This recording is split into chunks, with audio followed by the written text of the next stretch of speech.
दो बातें उन्होंने फोन करके सभी लोगों से कहा कि हम राय ले रहे हैं, जबकि राय इस तरह से कुछ नहीं लिया गया, केवल चूतिया बनाया गया। अब 2016 वाला अगर नियोजन नीति लेती है तो यहाँ पर पूरी तरह से झारखंडी बर्बाद हो जाएंगे, एकदम मिट जाएंगे, उसका अस्तित्व खत्म हो जाएगा। बहुत ही दुर्भाग्य के विषय, मतलब झारखंड को एकदम बर्बाद करने का ये लोगों ने एकदम षड्यंत्र कर लिया है। ये जो बाहरी जो लोग बैठे हुए हैं, इन्होंने बर्बाद कर देगा झारखंड को। जोहार, जय झारखंड। आज दो लाइन के साथ हम अपनी बातों की शुरुआत करेंगे कि किस तरह से झारखंड को बर्बाद करने की, लूटने की जो एक षड्यंत्र चल रही है उसका खुलासा करेंगे आज हम, कुछ सबूत के साथ, कुछ प्रूफ के साथ। एक दो लाइन है कि चाहे संजय हो डरा हुआ, चाहे संजय हो डरा हुआ, चाहे सच कहना सुनना भारी हो, चाहे संजय हो डरा हुआ, चाहे सच कहना सुनना भारी हो, चाहे धृतराष्ट्र बैठा हो गद्दी पर जनता कभी ना गंधारी हो, चाहे धृतराष्ट्र बैठा हो गद्दी पर जनता ना कभी गंधारी हो। आज हमारे कुर्सी पर बैठा हुआ है संजय, यानी हम लोग डरे हुए हैं, और जो धृतराष्ट्र हैं यानी हेमंत सोरेन जो गद्दी पर बैठे हुए हैं, धृतराष्ट्र बने हुए हैं। अब हमारी यानी जनता के फर्ज बनता है कि हम लोग गंधारी ना बने, हम लोग अपने आंखों में पट्टी ना बांधे। जो धृतराष्ट्र कर रहा है, जो गलतियां कर रहा है, उसको उसके सामने लाएं, उसका उजागर करें, उसका खुलासा करें। और यही खुलासा करने आज हम आ रहे हैं। सरकार कह रही है कि पहले तो सरकार ने ये कही कि हम दो बातें उन्होंने फोन करके सभी लोगों से कहा कि हम राय ले रहे हैं, जबकि राय इस तरह से कुछ नहीं लिया गया, केवल चूतिया बनाया गया। किस तरह से बनाया गया? उधर से मुख्यमंत्री जी का एक आवाज में एक कॉल आता था, उस कॉल में कहा जाता था कि हम नियोजन नीति किस प्रकार के बनाएं, नियोजन नीति 1932 खतियान आधारित बनना चाहिए, या फिर हम लोग जो नियोजन नीति अभी बनाए हैं उसको सुप्रीम कोर्ट में चैलेंज किया जाए। जो दोनों ही बातें गलत थी, मतलब आगे कुआं और पीछे खाई वाला बात था। अगर सुप्रीम कोर्ट में सरकार जाती तो बहुत सारा समय लगता, और नियोजन बनाने में बात रहती तो ये थोड़ा हल्का पड़ता। जब ये 9वीं अनुसूची में नहीं जा रही थी तो इस सरकार को करना चाहिए था कि इस बिल को फिर से वापस लेती, और क्योंकि ये राय सूची का विषय है स्थानीय और नियोजन नीति, तो वो उसको वापस लेती, और वापस लेने के बाद क्या करती कि उसमें संशोधन करके फिर से अपने से नियोजन नीति को बनाती और उस आधार पर उसको लागू कर देती।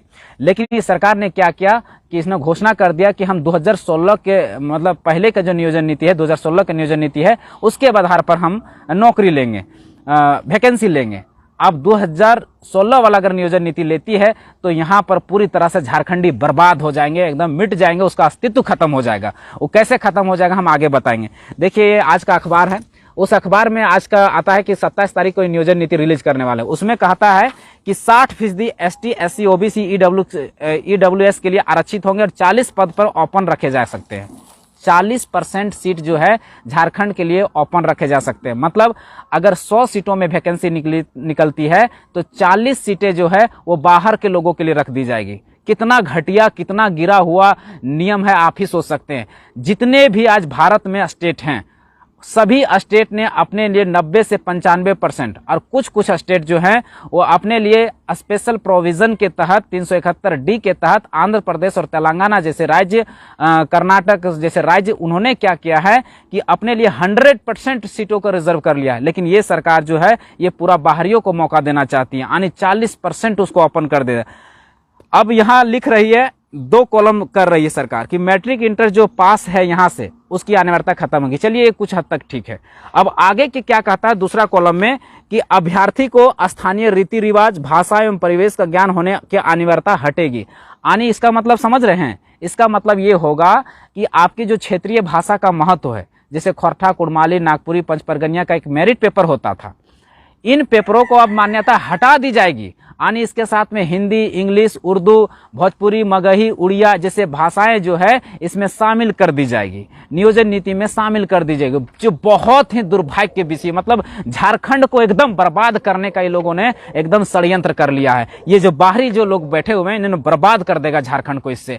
उसके बाद कहता है कि आगे कि इसके रीति रिवाज और परिवेश, यानी जो झारखंड का पेपर था उसमें रीति रिवाज और संस्कृति को भी खत्म कर दे रहा। यानी झारखंड का जो पेपर था, जिसको झारखंड के विषय में जानने होता था, जो बाहर के जो लड़के थे जो जान नहीं पाते थे, उसमें वो लोग कमजोर होते थे, उसको भी अब खत्म कर देगा नियोजन नीति में। तो हमारा बल कहां से रहेगा? जिसमें हमारी पकड़ थी, हमारे बच्चों की जिसमें पकड़ थी, उसको ये हटाने का पूरी तरह से षड्यंत्र कर रहा है ये सरकार। अगर इस तरह से होती है तो हम बर्बाद हो जाएंगे। कैसे बर्बाद हो जाएंगे हम उसका उदाहरण बताते हैं। जेपीएससी में संस्कृति परिवेश का जो पेपर है वो 110 नंबर का है। 110 नंबर का और 90 नंबर का जनरल पेपर है। तो वेटेज किसको दिया गया था? यहाँ झारखंड के संस्कृति को, यहाँ के परिवेश को। लेकिन ये जो नियोजन नीति है इसमें पूरी तरह से इसको हटा दिया जा रहा है। तो हम लोग जिसमें हमारी पकड़ थी, जिसमें हमारी मजबूती थी, उसी चीज को हटा दिया जा रहा था। हमारे बच्चे कैसे घुसेंगे? और 40% सीट हम ओपन क्यों दें? जब कोई स्टेट नहीं देता तो हम क्यों दें? समझने वाला विषय है। एकदम झारखंड बर्बाद हो जाएगा इससे, इस नीति से एकदम बर्बाद हो जाएगा ना। मतलब ऐसा स्थिति होगा कि आगे जाए तो खाई है, पीछे जाए तो कुआं है। चल हम जाए तो जाए कहां? मर जाए क्या? झारखंडी एकदम बर्बाद हो जाएगा। ये विषय बहुत ही पेचीदा है, बहुत ही संवेदनशील विषय है नियोजन नीति। अगर इस नियोजन नीति से अगर हमारी नियुक्ति होती है तो ये बात मानिए कि आज जितना 3.5 लाख वैकेंसी, अगर 3.5 लाख वैकेंसी में अगर ज्वाइनिंग हो जाता है तो ये सारे लोग 40%, मतलब 100 सीटों में 40 लोग घुसेंगे। तो समझिए कि अगर 3.5 लाख में कितने लोग घुसेंगे। और वो लोग जो घुसेंगे बाहरी लोग, वो कभी झारखंड से बाहर जाएंगे क्या? पूर्व यहीं आ जाएंगे, फिर यहीं रच बस जाएंगे, यहीं जमीन खरीदेंगे, यहीं के लोगों का जमीन खरीदेंगे, यहीं पर अतिक्रमण होगा। 62 सालों तक भी नहीं जा सकते। रिटायरमेंट होने के बाद भी लोग यहीं घर बनाएंगे। तो एक बार ये बैरिकेडिंग या बैरियर या घोरना अगर नहीं लगा इन भाषाओं को लेकर, रीति रिवाज को लेकर, परंपरा को लेकर, अपना सीट रिजर्व करने को लेकर, तो हम पूरी तरह से बर्बाद हो जाएंगे। ये अतिक्रमण समझ लीजिए कि ये झारखंड पूरी तरह से इस बार बर्बाद हो जाएगा। और देखिए, एक हम ही नहीं मांग कर रहे हैं, हमारी भाषाओं को मान्यता यहाँ नहीं दिया जाता है। और देखिए, ये उड़ीसा का नियोजन नीति है। ये भाषाओं को किस तरह से वहां मान्यता दिया है।